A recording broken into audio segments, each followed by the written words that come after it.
Let's go! From Nintendo and Illumination. The Super Mario Brothers can take care of the kingdom. Comes a super-powered adventure.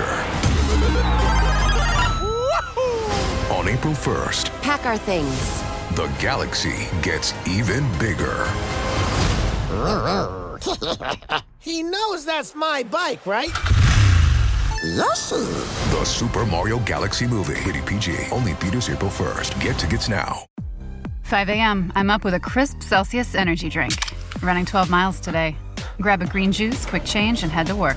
Meetings, workshops. One more Celsius, no slowing down. Working late, but obviously still meeting the girls for a little dancing. Celsius. Live, fit, go. Grab a cold, refreshing Celsius at your local retailer or locate now at Celsius.com.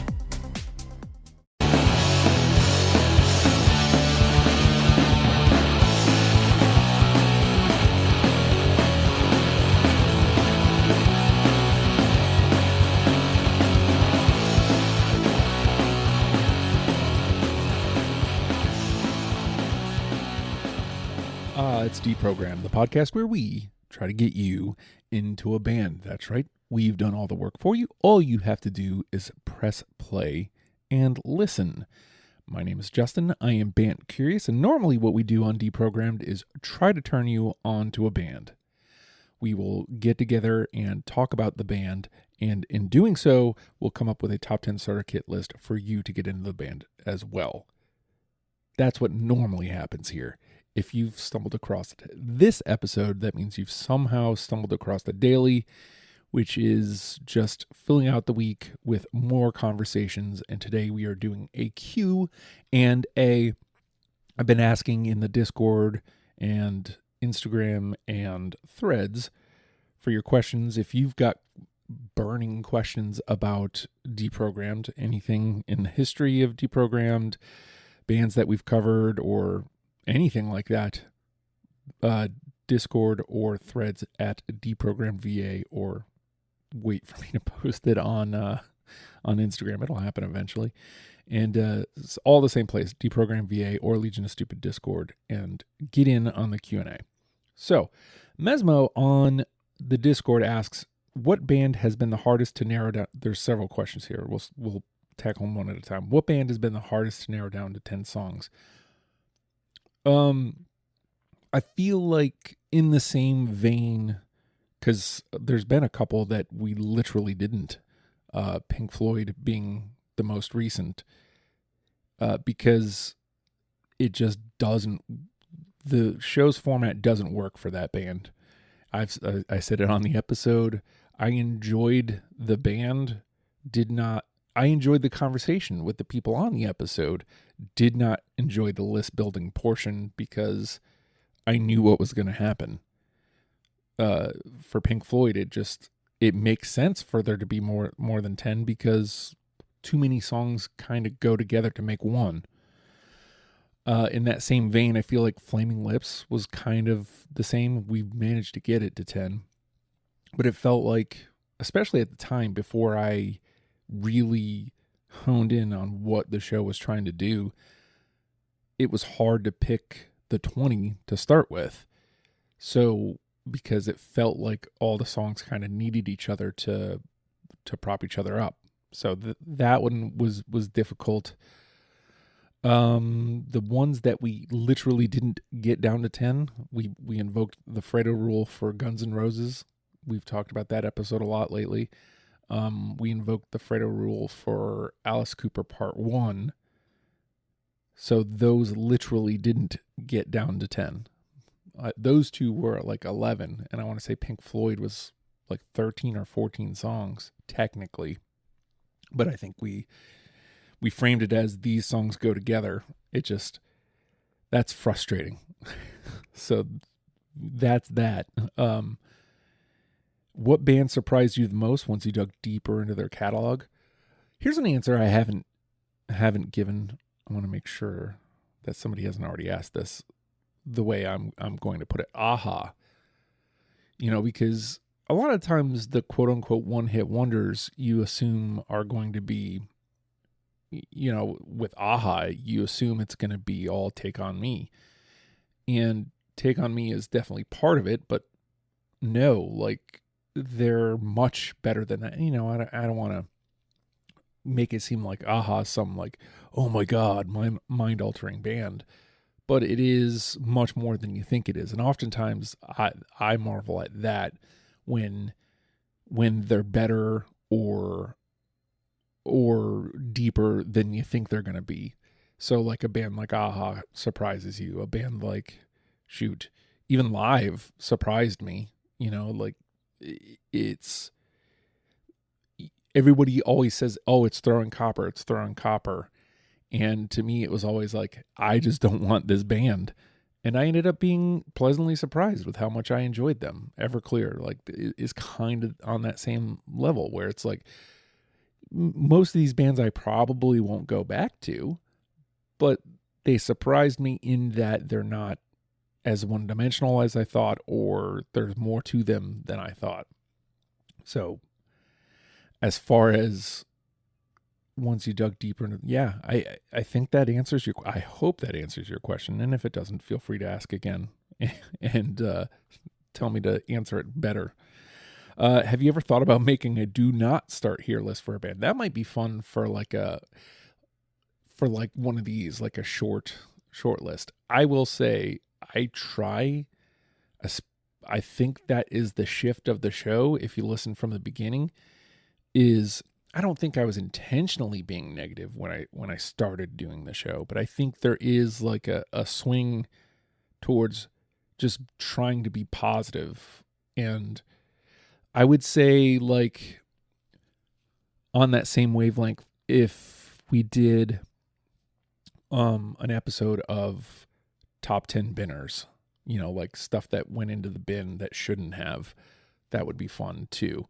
But a do not start here, I mean, I don't know. We're throwing it out there. If somebody would be interested in doing something like that, like on occasion, again, here as one of the dailies that we would just kind of record real quick.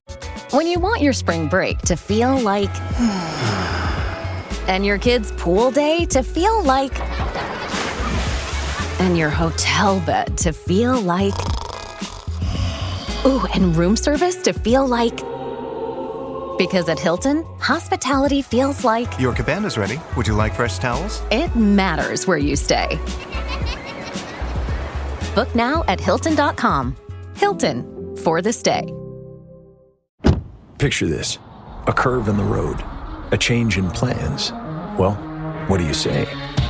With the all-new Audi Q3, the answer's always yes.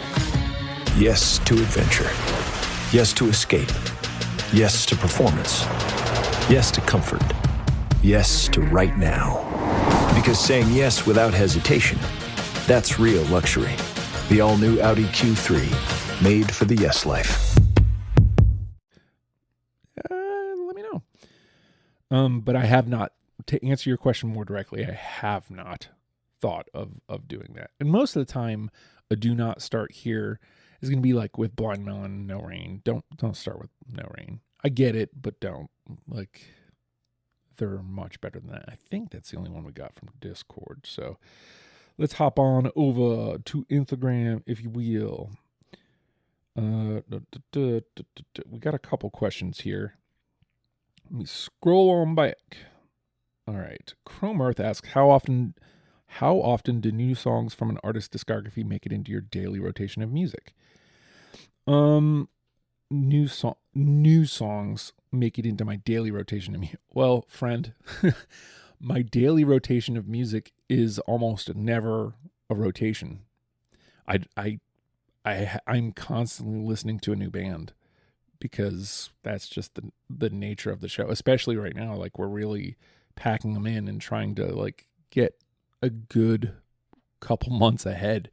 So I don't really have much of a daily rotation. That said, there are definitely bands that make the weekly rotation, or the rotation that I will dive back into. Jimmy Eat World, Paramore, you know, I mentioned these both recently, but like they went from, before we did them on the show, like before that 2018 break, or 2017-2018 break, I never listened to them.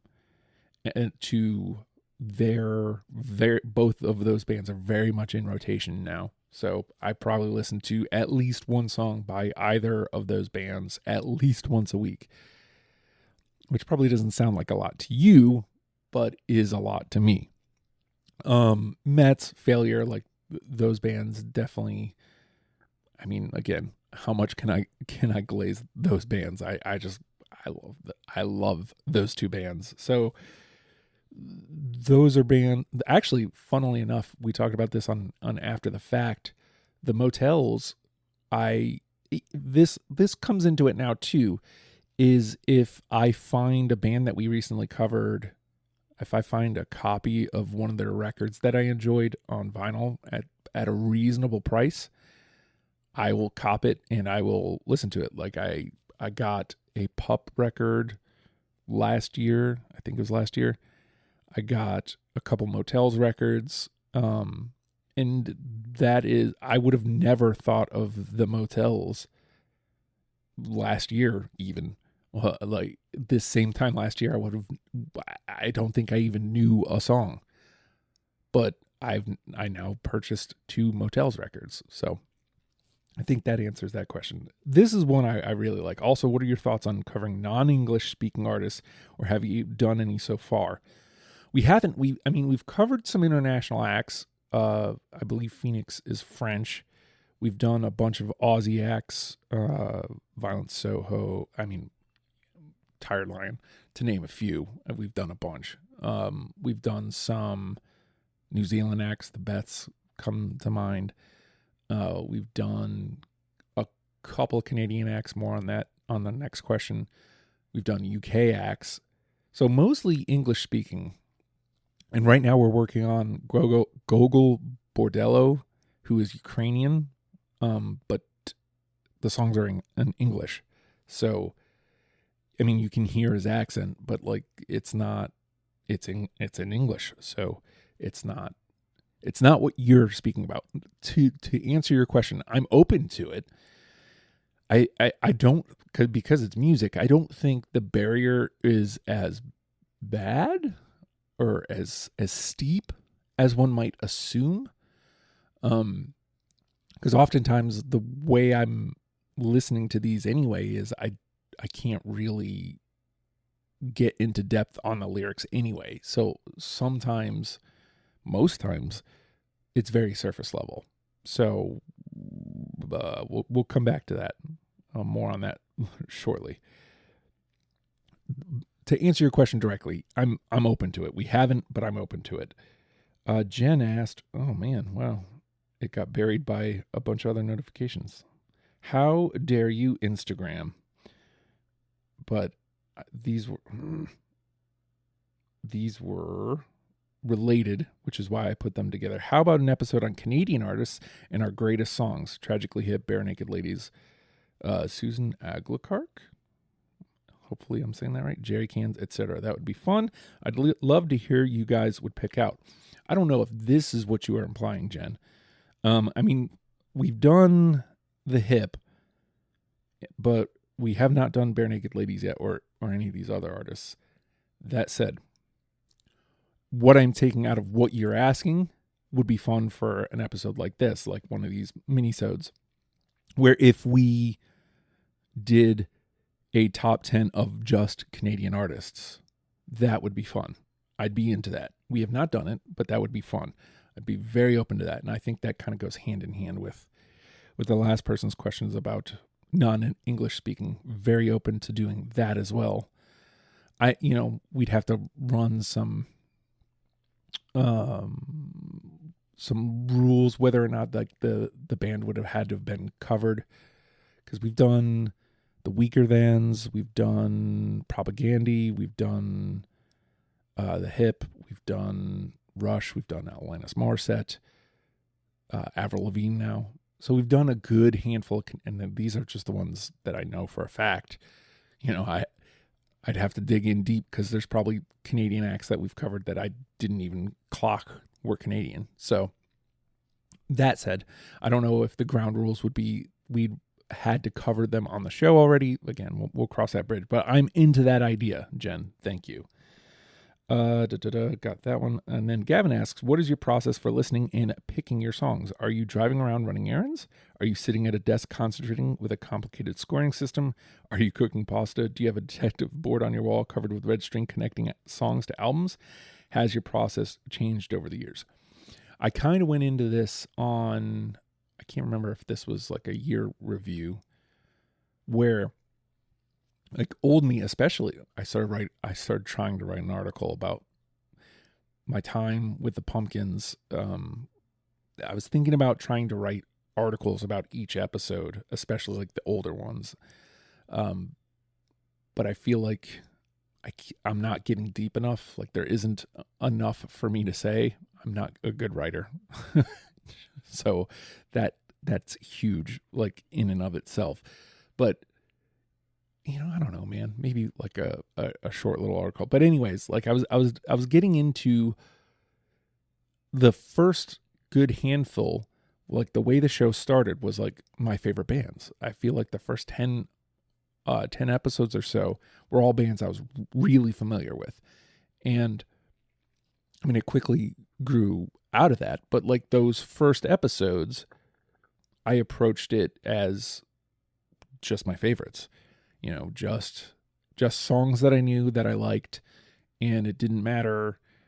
I want to say I threw Set the Radio to Jerry was like the first song thrown out in show history. And in hindsight, I wouldn't do that. Like I would not Set the Radio to Jerry, my favorite Pumpkin song, would not be on my top 20. Because I don't know that it fits the bill. I don't know that it is a song I would point anybody to bring into the band. So yeah, like my what I'm looking at, what is actually in the conversation to begin with, has changed drastically versus, I'm just picking what I like. I've more recently developed the use of the internet. I will ask the internet either via Google if a list comes up about that band, and just to see if I'm on the right path. Usually when I've already done my first pass, it's just kind of weighing it against what is kind of popular out there.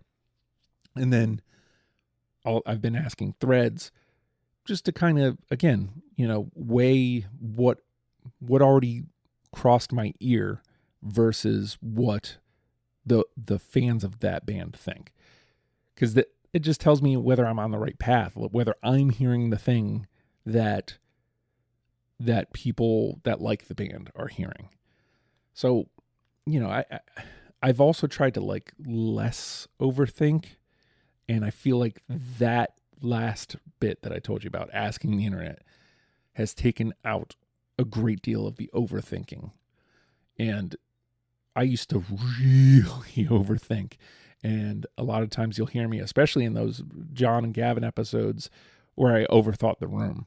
And I think the last time I really overthought the room was like my motels list. Although we did great on it, but there was a good handful of picks where you hear me on the episode going, I overthought the room.